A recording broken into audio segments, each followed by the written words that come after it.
ये कहानी एक ऐसे ह्यूमन बच्चे की जो कि बचपन से फेरीज के साथ रहा करता था उनके वर्ल्ड में। उसे लगता था कि शायद वो एक वीक बच्चा है, लेकिन जब वो ह्यूमन वर्ल्ड में कदम रखता है और वहाँ की हजारों साल पुरानी फेमस स्वॉर्ड जो कि स्टोन में फंसी हुई थी उसे निकालकर वो एक लेजेंडरी हीरो बन जाता है। कहानी की शुरुआत में हमें सूरी के बारे में बताया जाता है कि वो एंजल्स के विलेज में रहता है जो कि सबसे हाईएस्ट माउंटेन के ऊपर पड़ता है। वहाँ सोरी सिर्फ एक लौता ही ह्यूमन है, बाकी सबके सब फेरीज है। सोरी का एक बेस्ट फ्रेंड भी है जिसका नाम माइक है। वो दोनों के दोनों हमेशा ही उल्टे काम करते रहते हैं। सोरी का बचपन से सपना था कि वो रेंज को जाकर एक्सप्लोर करे। एक दिन वो चलते चलते माउंटेन के एज तक पहुंच जाते हैं। उन्हें वहां पर एक तरह का टेम्पल दिखाई देता है और वो टेम्पल असल में खंडर पड़ा हुआ रुइन था। सोरी उस टेम्पल को एक्सप्लोर करने के लिए और भी ज्यादा एक्साइटेड हो जाता है। जब वो दोनों के दोनों उस माउंटेन के पास पहुंचते हैं उन्हें वहां पर एक तरह का बैरियर दिखाया देता है,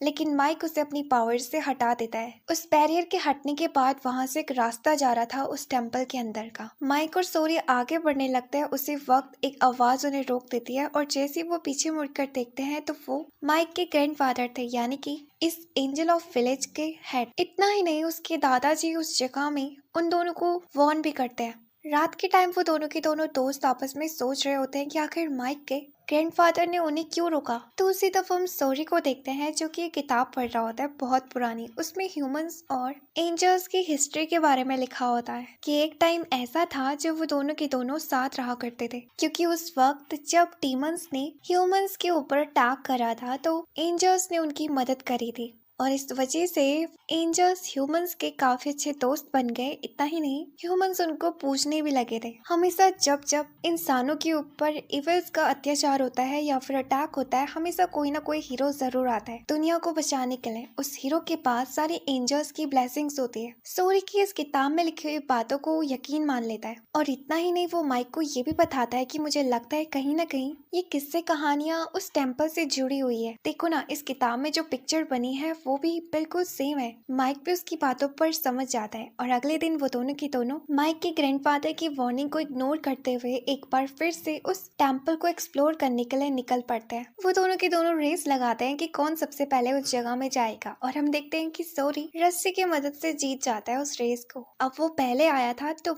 वो वहाँ पर ढूंढने लगता है। वहाँ उसे एक तरह का आर्किटेक्चर या फिर पेंटिंग भी दिखाई देती है जिसमें एक हीरो बना हुआ था। उसमें दिख रहा था कि वो एक तरह के स्वॉर्ड को निकाल रहा है। इतना ही नहीं, पास पड़े हुए स्टैचू में सोरी को एक तरह का ग्लव्स भी दिखाई देता है जो कि असल में एक हीरो का ग्लव्स था। उसी वक्त उस जगह में माइक आकर उससे वो ग्लव्स छीन लेता है और कहता है कि मुझे वो ग्लव्स चाहिए, लेकिन सोरी कहता है कि तुम रेस को हार गए। उसी वक्त अचानक से आसमान की तरफ से तेज रोशनी और लाइटनिंग उनकी तरफ गिरने लगती है, जिस लाइटनिंग को देखकर सोरी को बिल्कुल भी ठीक नहीं लगता। माइक और सोरी उस जगह से अपनी जान को बचाने के लिए भागने लगते हैं, लेकिन उसी वक्त एक लाइटनिंग उनके आगे गिरती है जिस वजह से वो दोनों के दोनों ही नीचे गिरने लगते हैं। इससे पहले कि वो दोनों के दोनों टकरा के मर जाते, माइक अपनी वाटर मैजिक से सोरी को बचा लेता है और खुद भी आराम से सेफ लैंडिंग करता है। एनीवेज, उस जगह को देखकर लग रहा था कि शायद वो टेम्पल के अंडरग्राउंड एरिया में है। इस वक्त आसपास काफी बड़ी बड़ी मूर्तियां भी मौजूद थी।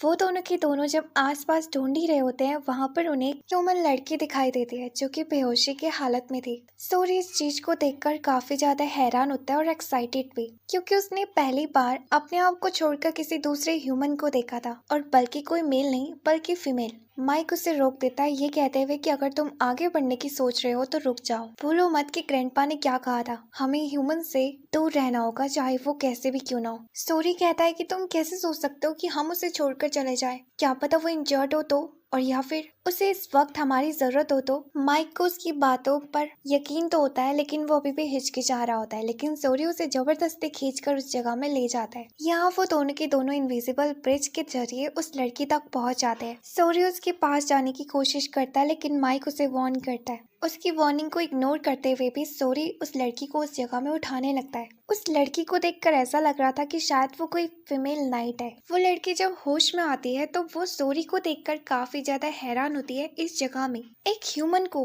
क्योंकि इस वक्त जहाँ पर वो खड़ी है वो एंजल्स ऑफ विलेज है। तो उसे यकीन नहीं हो रहा होता है कि यहाँ पर कोई ह्यूमन भी हो सकता है। पहले तो उसे लगता है कि शायद ये कोई भूत होगा, लेकिन बाद में वो सोरी से पूछ ही लेती है कि क्या तुम हीरो हो। सोरी और माइक दोनों के दोनों काफी ज्यादा हैरान होते हैं सोरी बताता है कि नहीं, मैं तो बस एक नॉर्मल ह्यूमन हूँ, मुझे नहीं पता हीरो कौन है। मैं भी तुम्हारे जितना ही शौक हूँ क्योंकि मैं पहली बार किसी इंसान को देख रहा हूँ। उस लड़की का नाम एलिशा होता है और वो सोरी की बातों से थोड़ा बहुत कंफ्यूज जाती है। वो सोरी से पूछती है कि क्या मैं वाकई में इस वक्त एंजल ऑफ विलेज में हूँ या फिर नहीं। सोरी हाँ में जवाब देता है। तो एलिशा सोचती है कि क्या वाकई में वो इतनी दूर से सफर तय करके आई थी और उसे इस जगह से खाली हाथ जाना होगा। क्या वो सब के सब किस्से कहानियां झूठी थी? क्या दुनिया में वाकई में ऐसा कोई भी हीरो नहीं है जो कि वापस से ह्यूमैनिटी को बचा पाए? सूर्य उससे कहता है कि तुम मेरे साथ विलेज में क्यों नहीं चलती हो थोड़ी देर के लिए, जब तुम्हें ठीक लगे तुम वापस चले जाना। वो उसे रास्ता दिखाने लगता है लेकिन माइक उसे रोकने की पूरी कोशिश करता है। माइक उस जगह में स्टोरी को वार्न करता है कि आखिर तुम ऐसे ह्यूमन को कैसे अंदर ले जा सकते हो जिसने कि अभी तक अपने बारे में कुछ भी नहीं बताया कि आखिर वो है कौन और उसका नाम क्या है। सोरी कहता है कि तुम बकवास कर रहे हो, मुझे नहीं लगता कि वो लड़की गलत है या फिर हार्मफुल हो सकती है। इसके बाद सोरी पीछे मुड़ता है और उस लड़की को देखता है जो कि काफी ज्यादा नर्वस और डरी हुई थी कि आखिर सोरी किससे बात कर रहा है। यहाँ पर एक चीज रिवील होती है कि नॉर्मल ह्यूमंस फेरीज को नहीं देख सकते लेकिन फेरीज ह्यूमंस को देख सकते हैं। इस वजह से एलिशा उस जगह में माइक को नहीं देख पा रही थी। एनीवेज वो तीनों की तीनों फाइनली उस जगह से बाहर निकल जाते हैं गाँव की तरफ। उस खूबसूरत से नजारे को देखकर एलिशा काफी ज्यादा शॉक होती है, इवन की इम्प्रेस भी, और सोचने लगते हैं कि यहाँ पर एक सेल्फी तो बनती है। वो तीनों की तीनों उस जगह में रुक जाते हैं। एलिशा को गांव में अंदर लाने से पहले माइक अपने दादाजी को बुलाने के लिए चले जाते हैं, उनकी परमिशन के लिए। उस जगह में ह्यूमंस के बारे में सुनकर गांव के जितने भी फेरीज होते हैं उस जगह में इकट्ठा हो जाते हैं उसे देखने के लिए। इतनी सारी भीड़ को देखकर सोरी उस जगह में एलिशा को फेरीज से इंट्रोड्यूस कराता है और उन फेरीज को एलिशा से। एलिशा उस जगह में सोरी की ऐसी हरकतों को देखकर काफी ज्यादा डर जाती है, लेकिन वो उस जगह में एक आखिरी उम्मीद से उन लोगों से कहती है कि अगर वाकई में इस जगह में कोई भी एंजल्स है या फिर फेरीज तो मैं इस जगह में मदद मांगने के लिए आई हूँ। दुनिया को तुम्हारी जरूरत है, हम इंसानों को भी। एक बार फिर से बुराई इस दुनिया को खत्म करने वाली है। उसकी ऐसी बातों पर वो फेरीज कोई भी रिएक्शन नहीं देते, लेकिन उनमें से एक बंदा सूर्य से कहता है कि इस लड़की का जितना जल्दी इस जगह से निकल जाना ही सही रहेगा। रात के टाइम पर हम देखते हैं कि सूर्य माइक के ग्रैंडफादर से मिलने के लिए आता है। सूर्य उस जगह में सॉरी मांग रहा होता है माइक के ग्रैंडफादर से, लेकिन वो उस जगह में कहता है कि अगर मेरे बदले आप होते तो क्या आप उसकी मदद नहीं करते। उसकी ऐसे बातों पर माइक के ग्रैंडफादर एग्री होता है, लेकिन वो कहते हैं कि उस लड़की का जल्द से जल्द इस जगह से चले जाना ही सही रहेगा। हमें क्या पता उसकी मोटिव्स क्या है या फिर कहीं उसके पीछे कोई आ तो नहीं गया, क्योंकि हमेशा ह्यूमंस की वजह से फेरिस को नुकसान होता है। सॉरी कहता है कि मुझे नहीं लगता ऐसा, और वैसे भी एक टाइम पर ह्यूमंस और फेरिस साथ ही तो रहा करते थे। उसके दादाजी कहते हैं कि ये पुरानी बात थी, अब बहस मत करो। रात के टाइम पर हम देखते हैं कि सोरी एलिशा से मिलने के लिए आता है और उसके साथ डिनर करता है। एलिशा कहती है कि मुझे नहीं पता कि इन फेरिस का क्या रिएक्शन है मुझे देखकर, पर मुझे नहीं लगता कि वो लोग खुश है। सोरी कहता है कि इन सारी बातों को छोड़ो और अपने वर्ल्ड के बारे में मुझे बताओ। एलिशा बताती है कि मैं इंसानी वर्ल्ड के कैपिटल से आई हूँ और उस कैपिटल में एक सिटी पड़ती है जिसका नाम हाईलैंड किंगडम है। इस किंगडम का नाम सुन सोरी को जाना पहचाना लगता है, क्योंकि उसने इसके बारे में किताबों में पढ़ा था। सोरी बताता है कि ये वही सिटी है ना जहाँ पर एक तरह की स्वाड मौजूद है, और जो भी उस स्वाड को निकालेगा वही हीरो होगा जो कि ह्यूमैनिटी को इविल और डेमोनिक लोगों से बचाएगा। एलिशा हाँ में जवाब देती है, लेकिन वो उस जगह में उदास हो जाती है क्योंकि आज तक कोई ऐसा बंदा हुआ ही नहीं जो कि स्वाड को निकाल पाए, और वो इस जगह में हीरो की तलाश में ही आई थी। एनीवेज इसके बाद रात के टाइम पर एलिशा तो सो जाती है, लेकिन सोरी अभी भी उसी किताब को पढ़ रहा था। यहाँ हम एलिशा को देखते हैं जिसे कि एक बुरा सपना आता है। वहाँ पर एक टॉर्नेडो का मॉन्स्टर उसे निकलने की बात कह रहा होता है, जिसे सुनकर एलिशा डर जाती है और सपने से उठ जाती है। उसकी आवाज को सुनकर उस जगह में सोरी भी आ जाता है। सोरी के हाथ में उस किताब को देखकर एलिशा बताती है कि मैं भी इसी किताब को पढ़ती थी और मेरा भी यही सपना है कि मैं पूरी दुनिया को एक्सप्लोर करूं, लेकिन ये काम इतना भी ज्यादा आसान नहीं है। मैं भी इस जगह में इस किताब की मदद से ही आई हूँ। और इसके बाद वो उसे पूरी बात बताने लगती है। यहाँ आने का मकसद मेरा अकेला नहीं था, बल्कि मैं काफी दोस्तों के साथ आई थी, लेकिन उस रात काफी ज्यादा बारिश हो रही थी, जिस वजह से मैं अपने दोस्तों से अलग हो गई। उस रात बारिश से बचने के लिए मैं एक रूइन के अंदर आ गई, लेकिन एलिशा को इस जगह में ये बात मालूम नहीं थी कि वो अकेले नहीं बल्कि एक छोटी सी फेरी भी उसके साथ थी। अगली सुबह जब एलिशा की आंख खुलती है तो वो अपने आप को उसी रुइन में पाती है, लेकिन जब सूरज की रोशनी एक पेंटिंग की तरफ पड़ती है उसे देखकर एलिशा को उसमें हीरो दिखाई देता है जो कि स्वर्ण निकालकर पूरी दुनिया को बचाने वाला है। उस पेंटिंग को देखकर एलिशा को लगता है कि शायद इसी रास्ते की मदद से वो हीरो तक पहुंच पाएगी। एलिशा अपने पास से उसी किताब को निकालती है और उस किताब के जरिए उसे एंजल ऑफ विलेज के बारे में मालूम पड़ता है कि वहाँ पर उसे हीरो मिल सकता है, इसलिए वो किताब की मदद से आगे आगे बढ़ने लगती है। हम देखते हैं कि वो फेरी अभी भी उसी के साथ थी और वो उस जगह में एलिशा के हर मूव और एक्शन को देख रही होती है। इतना ही नहीं, एक बड़ी मुसीबत भी थी। एलिशा का पीछा करते करते उस जगह में काफी सारे बग्स भी आ चुके थे। वो छोटा सा एंजल उस जगह में एलिशा को इस बारे में अलर्ट कराता है। अब जैसा कि एलिशा ह्यूमन थी वो उस फेरी को नहीं देख पाती। उसी वक्त वो बग्स उस जगह में अटैक कर देते हैं, लेकिन वो छोटी सी फेरी शील्ड बनाकर एलिशा को बचा लेती है। एलिशा उस बग्स की इतनी आर्मी को देखकर डर जाती है और उसे कुछ भी समझ में नहीं आता कि अब वो क्या करे। बट हम उस फेरी को देखते हैं जो कि बड़ी बहादुरी से उन सारे बग्स के साथ लड़कर एलिशा को उस जगह में बचा रहा होता है। उसी वक्त एलिशा के पीछे जो दीवार थी वो टूट जाती है और उसकी वजह से एलिशा एक सीक्रेट चैम्बर के जरिए काफी तेजी से टेम्पल के अंदर अंदर जाने लगती है। वो फिसलते फिसलते पानी में गिर जाती है। उस पानी के जरिए वो उस जगह से बाहर निकल जाती है जहाँ उसे ग्राउंड दिखाई देता है। उस ग्राउंड के बीच में उसे एक पिलर भी दिखाई देता है। उस पिलर के ऊपर एक हीरो का सिंबल बना हुआ था। एलिशा जैसे उस पिलर को छूती है वो पिलर उस जगह से खुद ब खुद चलने लगता है और सूरज की रोशनी में खड़ा हो जाता है। उस रोशनी से वो सिंबल चमकने लगता है। उसी वक्त जमीन के अंदर से एक रास्ता या फिर किसी तरीके का टनल टाइप का स्ट्रक्चर बाहर आता है और एलिशा उस टनल के रास्ते अंदर जाने लगती है। उस जगह में थोड़ा बहुत अंधेरा था और एलिशा को कुछ भी मालूम नहीं था कि वो कहाँ जा रही है, बट वो आगे बढ़ते जाती है। उसी वक्त एक काफी तेज लाइटनिंग उसकी जमीन में जाकर गिरती है जहाँ पर कि वो खड़ी थी। उसकी वजह से वो डायरेक्ट नीचे गिर जाती है और बेहोश हो जाती है। ये वही जगह थी जहाँ पे कि सोरी और माइक ने एलिशा को पहली बार ढूंढा था। सीन प्रेजेंट में शिफ्ट होता है जहाँ एलिशा ये सारी बात स्टोरी को बता रही होती है, लेकिन उसी वक्त वो उदास हो जाती है ये कहते हुए कि अब मुझे नहीं लगता ये फेरीज और एंजल्स रियल होते हैं और मुझे ये भी नहीं लगता कि कोई हीरो वाकई में है। मुझे लग रहा है कि सब कुछ एक मिथ और किस्से कहानियां हैं। स्टोरी उस जगह में काफी ज्यादा उदास हो जाता है। वो उस जगह में एलिशा को समझाना चाहता था लेकिन वो नहीं समझा पाता। एलिशा बाहर जाकर रोने लगती है और उसी जगह में सो जाती है। बाहर हम देखते हैं कि वो सारी की सारी फेरीज भी उसे देख रही होती है। फिर अगले दिन सूरी एलिशा का मन भटकाने के लिए उसे उसी पेंटिंग के पास ले जाता है और उसे एक दिलासा देता है कि वाकई में हीरो है और फेरीज भी। शायद तुम इस वक्त उन्हें नहीं देख पा रही होगी। वो उस जगह में एलिशा को हीरो का ग्लव्स भी देता है जो कि उसे उसी टेम्पल से मिला था। मैं उम्मीद करता हूँ कि शायद एक दिन जरूर ऐसा आए जब फेरीज और ह्यूमंस एक बार फिर से साथ में रहे और इस दुनिया को बचा ले। एलिशा को उसकी बातें काफी ज्यादा अच्छी लगती है और वो उस जगह में उसके दिए हुए ग्लव्स को भी रख लेती है। फाइनली अब टाइम आ चुका था जब एलिशा को उस जगह से जाना था।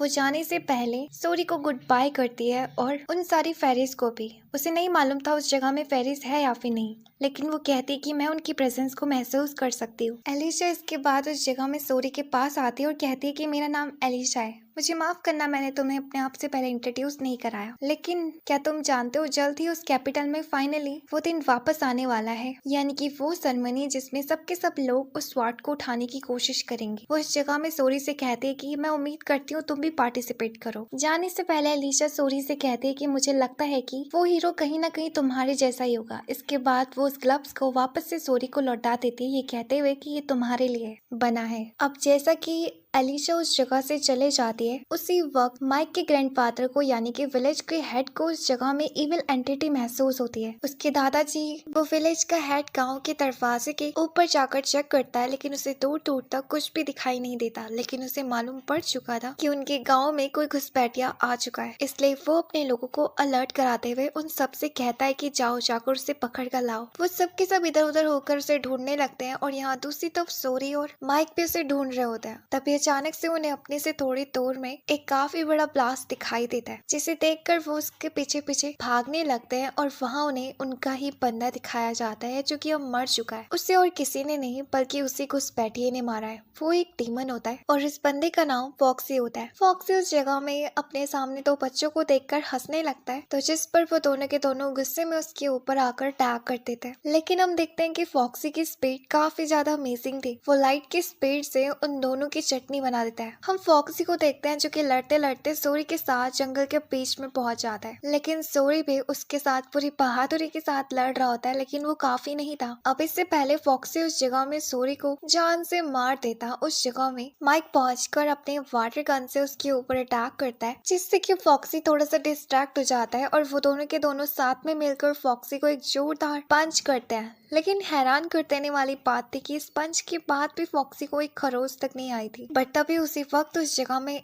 बॉस की एंट्री हो जाती है, जो कि और नहीं बल्कि विलेज का हेड होता है। फॉक्सी को मालूम था कि वो इस बुढ़े से नहीं जीत पाएगा, लेकिन वो ये बात बाहर नहीं कहता। वो उस बुढ़े से कहता है कि मैंने सुना है बुढ़ापे में हड्डियां नहीं जुड़ती, और वैसे भी तुम तीनों वीक बंदों के ऊपर अटैक करके मुझे कुछ भी नहीं मिलेगा। मैं जिस चीज के लिए यहाँ पर आया था वो चीज ऑलरेडी जा चुकी है। और वो उस जगह से चले जाता है, उनके विलेज से। अब यहाँ पर इसके बाद सोरी उस जगह में विलेज के हेड से माफी मांगता है। ये सब कुछ उसी की वजह से हुआ है, क्योंकि उसने एलिशा को अंदर आने दिया था। लेकिन विलेज के हेड और माइक उसकी इस बात पर एग्री नहीं होते। रात के टाइम पर हम देखते हैं कि सोरी इसी के बारे में सोच रहा होता है कि आखिर फॉक्सी उस जगह में किसकी बात कर रहा था, वो किसका पीछा करते हुए यहाँ पर आया था और कौन सी चीज यहाँ से जा चुकी है। कहीं वो एलिशा की बात तो नहीं कर रहा। इसका मतलब कि एलिशा की जान खतरे में है। इसके बाद वो अपनी तैयारी करते हुए रात को गाँव से निकलने का डिसीजन लेता है, लेकिन जाने से पहले वो गाँव वालों से माफी मांगता है अंदर ही अंदर कि वो बिना बताए जा रहा है, साथ ही साथ अपने दोस्तों से भी। उसी वक्त उस जगह में माइक आ जाता है और उसके साथ उसकी जर्नी में चलने के लिए कहता है। सोरी कहता है कि तुम क्यों आना चाहते हो। इसके जवाब में माइक कहता है कि एलिशा सिर्फ तुम्हारी दोस्त नहीं है बल्कि मेरी भी दोस्त है। मुझे मालूम है कि तुम इतने ज्यादा स्ट्रॉन्ग नहीं हो कि तुम अकेले उससे लड़ पाओ। इसके बाद उस जगह में माइक उसे एलिशा का एक डैगर देता है, जो कि उसे लास्ट टाइम रूइन में मिला था। उस डैगर को देखकर उस जगह में सोरी कहता है कि ऐसा लगता है कि इसमें रॉयल फैमिली का सिंबल बना हुआ है। इसका मतलब एलिशा और कोई नहीं बल्कि प्रिंसेस थी। माइक हाँ में जवाब देता है। माइक काफी ज्यादा खुश होता है और कहता है कि तुम भी साथ चल रहे हो। वाओ। इसके बाद वो दोनों के दोनों उस जगह से उसी टेम्पल के रास्ते से ह्यूमन रियम तक पहुंच जाते हैं, जहाँ जाते वक्त हम माइक को देखते हैं। वो याद करता है कि उसे सोरी के साथ जाने के लिए उसी के दादाजी ने परमिशन दी थी। उसके दादाजी भी जानते थे कि अब समय आ चुका है सोरी को उसकी रियल जिंदगी जीने का। काफी देर की जर्नी के बाद फाइनली वो इस सिटी में पहुंच जाते हैं। उस सिटी के बाहर काफी ज्यादा भीड़ लगी हुई होती है लोगों की, मर्चेंट्स की। इसका मतलब कि गेट में इतनी आसानी से एंट्री नहीं मिल रही थी। बट उस जगह में उनकी मुलाकात एक रेड हेयर वाली लड़की के साथ होती है। वो भी मर्चेंट थी और काफी सालों से इस सिटी में बिजनेस कर रही है। वो उस जगह में सोरी की मदद करती है एंट्री लेने में। इसके बाद वो अंदर जाने के बाद सोरी से कुछ पैसे मांगते हैं इसके बदले। यहाँ सोरी को पहले बार पैसों के बारे में मालूम पड़ा था। वो उससे कहता है कि उसके पास पैसे नहीं है। उस लड़की को थोड़ा सा भी यकीन नहीं होता और वो जबरदस्ती उसके बैग के अंदर चेक करने लगती है। उससे उसके बैग के अंदर पैसे तो नहीं लेकिन वही डैगर दिखाई देता है, जिसे देखकर वो काफी ज्यादा शॉक होती है। सोरी उसे बताता है कि तुम इस डैगर को नहीं ले सकती, मुझे इसे किसी को लौटाना है। उस बात पर वो लड़की एग्री हो जाती है और उससे कहती है कि कोई नहीं, मुझे किसी और वक्त तुम फेवर लौटा देना। यहाँ वो लड़की उस जगह से अपने बिजनेस वाले लोगों के साथ चले जाती है और दूसरी तरफ सोरी उस सिटी में एंजॉय कर रहा होता है। उसने पहली बार इतने सारे ह्यूमंस को इकट्ठा देखा था, इतनी सारी भीड़ और रौनक को देखकर। लेकिन दूसरी तरफ माइक को अजीब सा फील हो रहा होता है।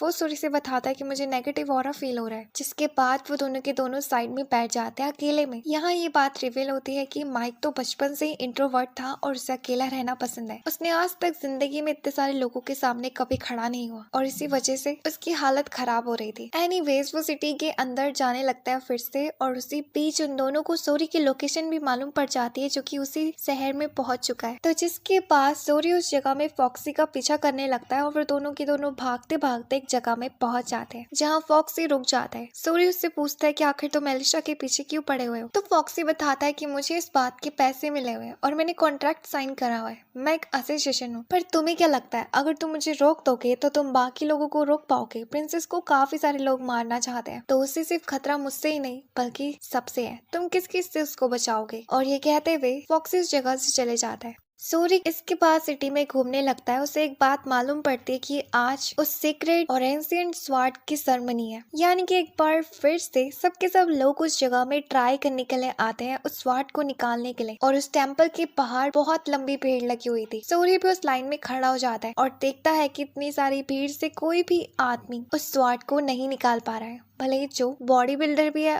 वो भी नहीं। हम देखते हैं कि उस सेरेमनी में एलिशा अपने टीचर के साथ ऑलरेडी मौजूद होती है और वो भी वहाँ पर इन सारी चीजों को देख रही होती है। सूरी अंदर जब लाइन के पहुंचता है तो वो देखता है कि वो सीक्रेट एंशिएंट स्वॉर्ड कैसी है। वो असल में एक पत्थर के अंदर गड़ी हुई है और उसे बाहर निकालना इतना भी ज्यादा आसान नहीं है। दूसरी तरफ उसी स्वॉर्ड के पास में एक एंजल सो रखी है और उस एंजल को माइक और सूरी के अलावा और कोई नहीं देख सकता। और ये कोई नॉर्मल एंजल नहीं बल्कि वही एंजल है जिसने कि ये स्वॉर्ड को हीरो को दिया था। हम यहाँ देखते हैं कि समय बीतते जाता है, सबके सब लोग ट्राई करने लगते हैं लेकिन सबके सब फेल हो जाते हैं। उसी वक्त वो एंजल वाली लड़की उस जगह में उठती है, बट इस बार उसे कुछ अजीब सा महसूस हो रहा होता है, यानी कि उसे ऑडियंस के बीच से नेगेटिव ऑरा आते हुए दिखाई देता है। हम देखते हैं कि बगल में एक बंदा भी बैठा हुआ था और उसके साथ फॉक्सी भी, जो कि वही एसोसिएशन है जिसे कि उस बंदे ने हायर करा हुआ है एलिशा को मारने के लिए। एलिशा इस जगह में देह देखकर काफी ज्यादा उदास होती है कि कोई भी अभी तक इस स्वॉर्ड को नहीं निकाल पाया। असल में इस वक्त एलिशा का किंगडम काफी ज्यादा बुरी हालत में है, उनके ऊपर कभी भी अटैक हो सकता है। एलिशा अपने लोगों से कहती है कि मुझे भी कोई शौक नहीं है कि कोई आकर इस स्वॉर्ड को बाहर निकाले और खून खराबा हो। असल में मैं तो पीस चाहती हूँ, लेकिन हमारे एनिमीज वो कभी भी हमारे ऊपर अटैक कर सकते हैं। इस स्वॉर्ड को मैं सिर्फ और सिर्फ अपने और अपने लोगों के प्रोटेक्शन के लिए निकालना चाहती। क्या तुम में से कोई भी अभी तक यहाँ पर है नहीं जो इस स्वॉर्ड को निकाल कर हम सबको बचा सके? जैसे ही समय बीतते जाता है उस जगह का इविल ऑरा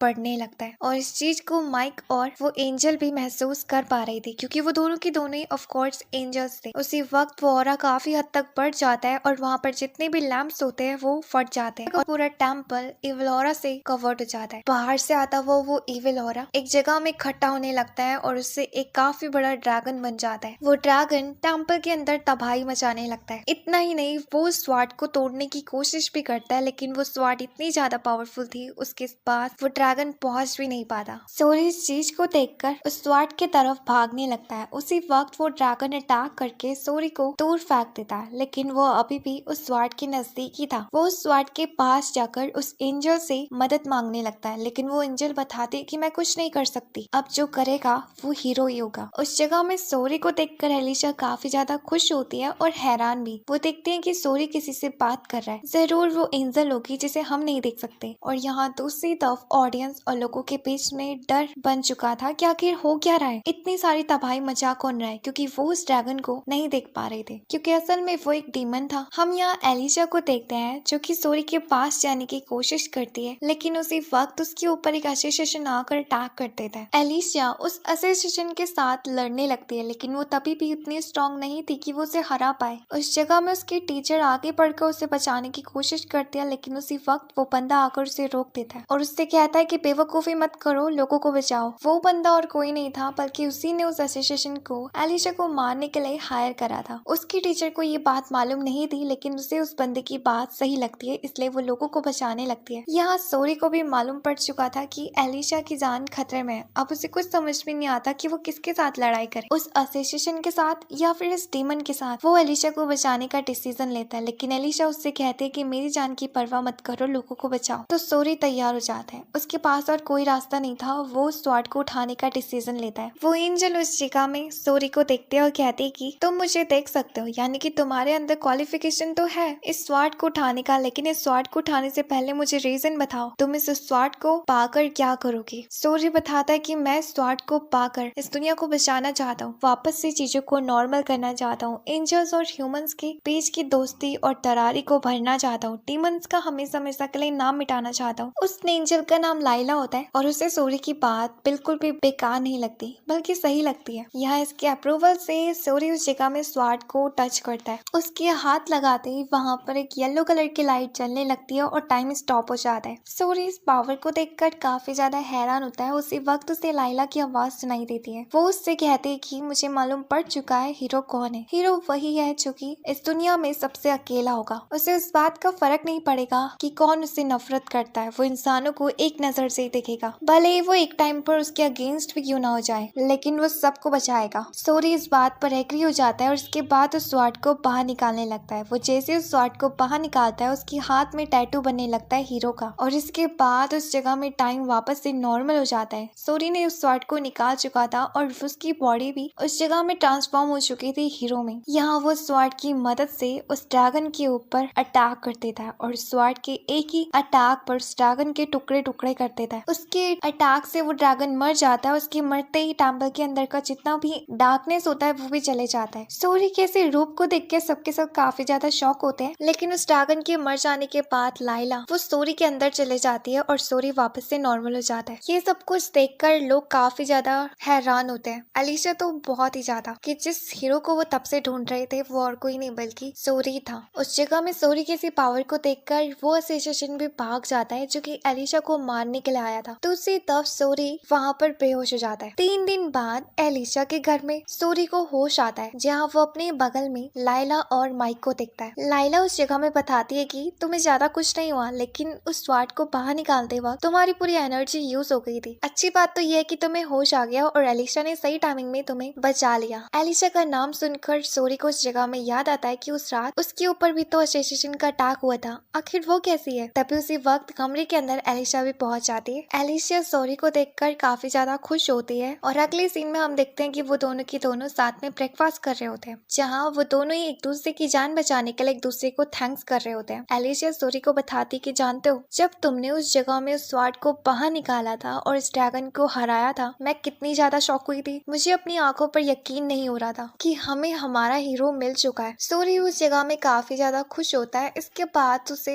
एलिशा की तरफ से दिए हुए कपड़े देते हैं हीरो के, जिसे कि सोरी पहनकर शो ऑफ करने लगता है इधर उधर। वो माइक से पूछता है कि आखिर वो कैसा लग रहा है, तो माइक उसे बताता है कि ऐसा लग रहा है कि किसी गधे को शेर के कपड़े पहना दिए हो। अब इस पर सोरी को काफी ज्यादा गुस्सा आता है, लेकिन उसी वक्त एलिशा सोरी से कहती है कि तुम किससे बात कर रहे हो, क्या वाकई में एंजल्स यहाँ पे मौजूद है। तो सोरी हाँ में जवाब देता है और यहाँ पर वो माइक और लाइला से इंट्रोड्यूस कराता है एलिशा को। एलिशा उन्हें देख नहीं पाती, लेकिन वो उन्हें महसूस कर पा रही थी। लेकिन मुझे बुरा फील हो रहा है कि मैं एंजल्स से बात नहीं कर पा रही हूँ। लाइला उस जगह में उसे एक आइडिया आता है। वो सोरी से कहती है कि तुम एलिशा का हाथ पकड़ो और कॉन्सेंट्रेट करो। यहाँ पर लाइला अपने मन से टेलीपैथी के जरिए उनसे बात करने की कोशिश करती है, लेकिन कुछ भी नहीं होता। वो 2-3 बार ट्राई करते हैं पर तब भी नहीं। माइक लाइला को बताता है कि आखिर तुम सोच भी कैसे सकती हो कि वो एक लड़की का हाथ पकड़ के कॉन्सेंट्रेट कर पाएगा। वो जिंदगी में पहली बार लड़की को छू रहा है। बट फाइनली 1-2 बार और ट्राई करने के बाद वो सक्सेसफुल हो जाते इस बार।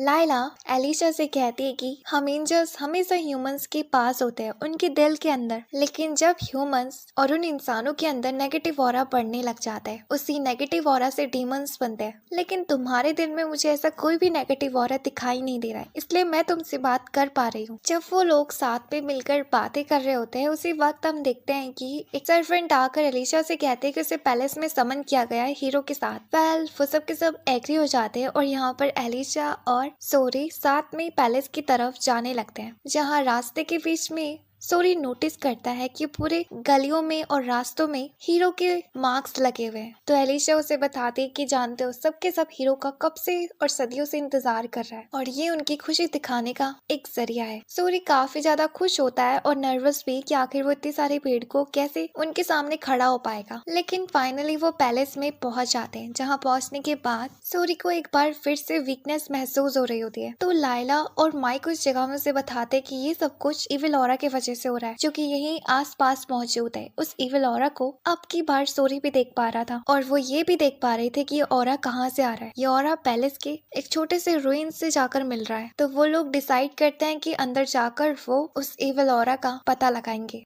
उस रूइन के अंदर जाने के बाद हम देखते हैं कि सोरी को एक दीवार दिखाई देती है और वो किसी तरीके से खाली सी लग रही थी। इसका मतलब कि वो एक तरह का दरवाजा है। उसी वक्त माइक को भी उस जगह में उस दरवाजे की चाबी मिल जाती है। उन दोनों को ऐसा देखकर लाइला उस जगह में पूछती है कि आखिर तुम्हें रूइंस के बारे में इतना कुछ कैसे मालूम है। अब इस पर वो दोनों के दोनों बताते हैं कि विलेज में वो दोनों ऐसे ही सारे रूइंस को एक्सप्लोर किया करते थे, इसमें कोई नई बात नहीं है। बट अभी भी उस जगह में एक तरह का वेरिफिकेशन आ जाता है। अब वो वेरिफिकेशन सिर्फ और सिर्फ रॉयल फैमिली की कोई चीज या फिर उसका बंदा ही कर सकता है। उसी वक्त सोरी अपने पास से एलिशा का टैगर बाहर निकालता है। अब जिस पर कि वहाँ का दरवाजा खुल जाता है। वहाँ से चलते चलते वो फाइनली एक ऐसे रूम में पहुंच जाते हैं जो कि तरह का टॉर्चर रूम था, और इस कमरे में उस नेगेटिव एनर्जी का जो ऑरा होता है वो काफी हद तक बढ़ जाता है। वो कमरे को चारों तरफ से देखते हैं। वहाँ पर नई तरह का ड्रैगन की स्टैचू दिखाई देता है। ये कोई नॉर्मल चीज नहीं है, बल्कि असल में ड्रैगन्स को ज्यादातर एग्रेसिव माना जाता है और इविल चीजों से जोड़ा जाता है। ड्रैगन की मूर्तियां सिर्फ वही लोग बनाते हैं जो कि डेविल वॉर्शिपर्स होते हैं। वो लोग वहाँ पर कुछ समझ पाते, उसी वक्त वहाँ पर एक डेमोनिक बैट आकर उनके ऊपर अटैक कर देता है, जिसे देखकर माइक बाकियों को बचाने के लिए अपने वाटर मैजिक का उस जगह में यूज करता है। बट उसी वक्त वो डीमन काफी सारे बैट्स के झुंड में सेपरेट हो जाता है और उसके अटैक से बच जाता है। दूसरी तरफ लाइला जो कि सोरी को अलर्ट कराती है और तैयार रहने के लिए। अब जिस पर कि सोरी भी अपनी तलवार को बाहर निकालकर उसके साथ लड़ने लगता है, जिस पर कि लाइला भी उसकी मदद करती है अपने तालिस्मान से उन बैट्स को मारने के लिए, लेकिन उनकी तादाद काफी ज्यादा थी। दूसरी तरफ वो डीमन वापस से मर्ज हो जाता है और एक काफी बड़ा बैट बनकर उस जगह में उन लोगों के ऊपर अटैक कर देता है। यहाँ सोरी माइक को बचा लेता है। दूसरी तरफ अब उस डीमन से लड़ना काफी ज्यादा मुश्किल हो रहा था। वो हर बार जब भी उसके ऊपर अटैक होता है वो स्मॉलर बैट्स में सेपरेट हो जाता है और बाद में इकट्ठा होकर उन लोगों के ऊपर अटैक कर देता है। लाइला को उस जगह में एक आइडिया आता है। वो सोरी से कहती है कि तुम इस डीमन के ऊपर अटैक करके इससे छोटे छोटे बैट्स में सेपरेट होने दो। जब ऐसा होगा मैं अपने पावर से इन सारे बैट्स को एक ही साथ प्योरीफाई कर दूंगी। और होता भी वही है। लाइला की ये ट्रिक काम आती है और वो बैट वापस से नॉर्मल होकर उस जगह से भाग जाते हैं। लाइला इसके बाद नोटिस करते है कि सोरी जब भी अटैक कर रहा है तो उसकी बॉडी कमजोर हो जा रही है। इस चीज को देखकर लाइला उससे कहती है कि अगर तुम चाहते हो तो मैं तुम्हारी बॉडी के अंदर जा सकती हूँ सोल बनकर, इससे तुम्हें कमजोरी महसूस नहीं होगी। लेकिन सोरी मना कर देता और कहता है कि इस वक्त मैं ठीक हूँ, पर सबसे ज्यादा जरूरी ये है कि हम तीनों को साथ मिलकर उस असली चीज को ढूंढना होगा जहाँ से इविल ऑरा बन रहा है और आ रहा है। इसके बाद वो तीनों के तीनों चलते चलते उस रुइन के काफी अंदर तक पहुंच जाते हैं। वहाँ काफी ज्यादा अंधेरा था, लेकिन लाइला अपनी तालिस्मान से उजाला कर देती है। उजाले की रोशनी जब आसपास पड़ी डेड बॉडीज और उनके स्केलेटन्स के ऊपर जाती है तो वो काफी ज्यादा हैरान होते हैं। सोरी तो देखकर ही घबरा जाता है क्योंकि उन सारे स्केलेटन्स की गर्दन उड़ी हुई थी। सब कुछ देखकर उन तीनों को लगता है कि जरूर यहाँ पर एक तरह का टॉर्चर रूम हुआ। लाइला और माइक भी इस चीज को देखकर काफी ज्यादा अजीब सा फील करते हैं। लाइला उन दोनों को बताती कि मुझे लगता है ये चैम्बर हाईलैंड किंगडम के पहले राजाओं ने बनाया होगा और शायद उस वक्त वहाँ के जो किंग्स हुआ करते थे वो लोगों के ऊपर अत्याचार करते होंगे जो कि उनके अगेंस्ट आवाज उठाते होंगे, और शायद यहीं पर ही लाकर उन्हें टॉर्चर किया जाता था और मार दिया जाता था। इतने सारे दर्द और पेन के वजह से ही यहाँ पर नेगेटिव ऑरा इकट्ठा हो चुका है। इस किंगडम की इसी डार्क साइड को सुनकर सोरी काफी ज्यादा अजीब सा फील करता है, बट वो खुश था कि एटलीस्ट एलिशा तो ऐसी नहीं है। लाइला इसके बाद उस जगह में सोरी से कहती है कि देखो ये तो बस स्टार्टिंग है, अभी तुमने डेमंस और इविल के बारे में देखा ही कहाँ है। उनकी तबाही देखोगे तो तुम्हारे अंदर की रूह तक कांप जाएगी। मुझे नहीं लगता कि तुम अभी काफी हो रियल डीमन किंग से लड़ने के लिए। तुम्हें बहुत कुछ सीखना होगा आगे जाकर। मैं चाहती हूँ कि तुम हर अलग अलग जगह में जाकर एक्सप्लोर करो और अपने एक्सपीरियंस को इकट्ठा करो। जब वो लोग इस जगह में यही बात कर रहे होते हैं वो चैम्बर के अंदर पानी घुसने लगता है। वो कोई नॉर्मल वाटर नहीं बल्कि डेमोनिक वाटर था, जिस वजह से उस रुइन की सारी जगह टूटने लगती है। इसे देखकर माइक अपनी पावर से उस पानी को फ्रीज करने की कोशिश करता है, लेकिन ये काम भी फेल हो जाता है। वो पानी जल्द से जल्द पिघलने लगता है उस जगह में वापस से। एनीवेज वो तीनों के तीनों भागते हुए जैसे कैसे करके अपनी जान बचाकर उस रुइन से बाहर निकल जाते हैं, इस उम्मीद में कि शायद बाहर जाकर वो लोग बच जाएंगे।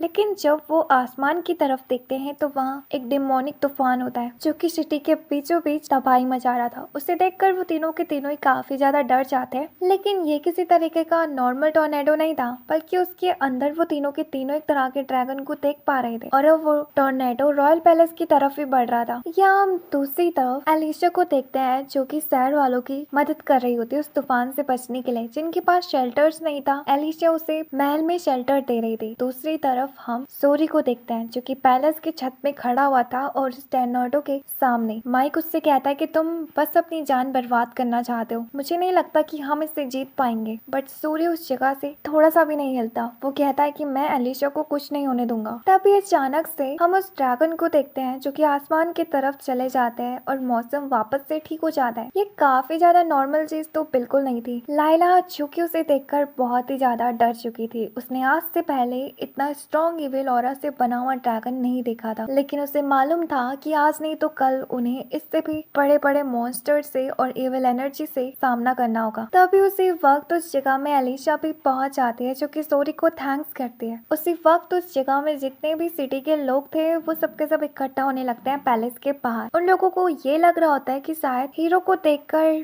वो उस तूफान से बच गए, लेकिन असल में बात तो कुछ और ही थी। सोरी उस जगह में उन लोगों को एक्सप्लेन करने की कोशिश करता, लेकिन वो नहीं कर पाता। तभी उसी वक्त उस जगह में कैंसलर बार्टलो उस जगह में आ जाता है और सोरी को डिनर में इनवाइट करता है। एलिशा इस आइडिया से बिल्कुल भी खुश नहीं होती, क्योंकि उसे लग रहा था कि बार्टलो कोई नॉर्मल बंदा नहीं बल्कि बहुत ही अजीब और मैनिपुलेटर है और वो सोरी को भी मैनिपुलेट करने की सोचेगा। बट उस जगह में सोरी को भूख लगी थी, इसलिए वो हाँ कर देता है और साथ ही साथ एलिशा को भी साथ चलने के लिए कहता है। अगले सीन में हम उन सबको देखते हैं जो कि बार्टलो के पैलेस में जाने लगते हैं। रास्ते के दौरान सोरी नोटिस करता है कि शहर में कितनी सारी तबाही हो चुकी है उस तूफान की वजह से। बट वो लोग रास्ते के दौरान ये भी नोटिस करते हैं कि अब कुछ न कुछ होने तो वाला है जरूर। बट इसके बाद हम उन लोगों को देखते हैं जो कि बार्टलो के पैलेस के बाहर पहुंच जाते हैं। वहाँ बाहर एक बंदा खड़ा था जो कि एलिशा को अंदर आने से मना कर देता है और ये कहकर उस जगह से उसे जाने के लिए कहता है कि उसे किंग बुला रहे हैं। अब उस जगह में राजा का नाम सुनकर एलिशा मना भी नहीं कर सकती थी, इसलिए वो सोरी को अकेले जाने के लिए कहती है। अब इसके बाद हम उन दोनों को देखते हैं जो कि रात के टाइम पर साथ में डिनर कर रहे होते हैं। बार्टलो उस जगह में सोरी से उसकी और एलिशा के बीच के रिलेशनशिप के बारे में पूछने लगता है, तो जिस पर की